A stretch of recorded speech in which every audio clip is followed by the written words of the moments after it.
Here's something where I want to bring this up on a property policy. It's called a vacancy clause within property policies.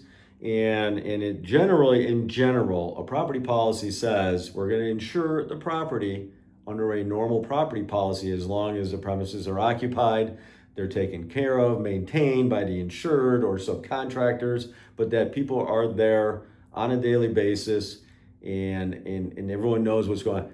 Sprinklers go off, they're going to know the sprinklers went off. There's a flood, there's a leak, there's mold. What people are going to know because people are there on a regular basis. Now, it may not be every single day people have to be there, but a lot of these have, if the building or house is unoccupied for 30 days or more, they're going to consider it a vacant building.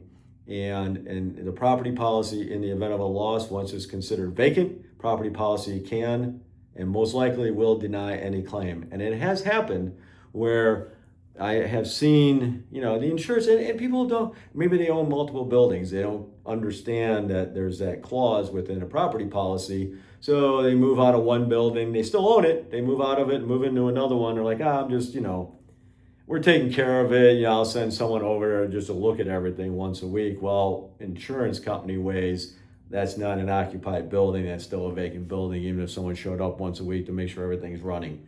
So check your policy. If you do have that in there, because most, if not all, have that in there, and you have a building that's approaching the 30-day mark where people are not within that building, people are not going there on a regular basis, you may have a situation where your broker may not even know because they're not sure. You just said, hey, I have two buildings, but that's where the relationship comes in. And I tell everyone, with the relationship with your broker and the insured, between the two, if you have a great relationship, always meeting, always talking, and I'm not saying you got to talk every single day, but I'm just saying staying, in regular contact so you kind of know what's going on within each other's worlds. And something like this comes up, you got to remember it up here, and that's where it comes down to it, because that can be a very touchy, sticky situation in the event of a loss. I have seen them declined.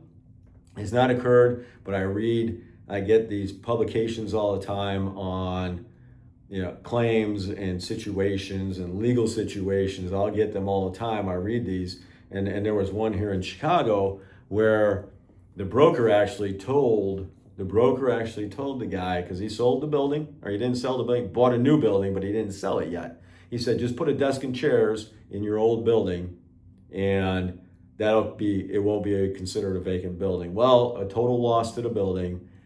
They went and looked at surveillance cameras from around everywhere else, noticed that, hey, nobody's going there.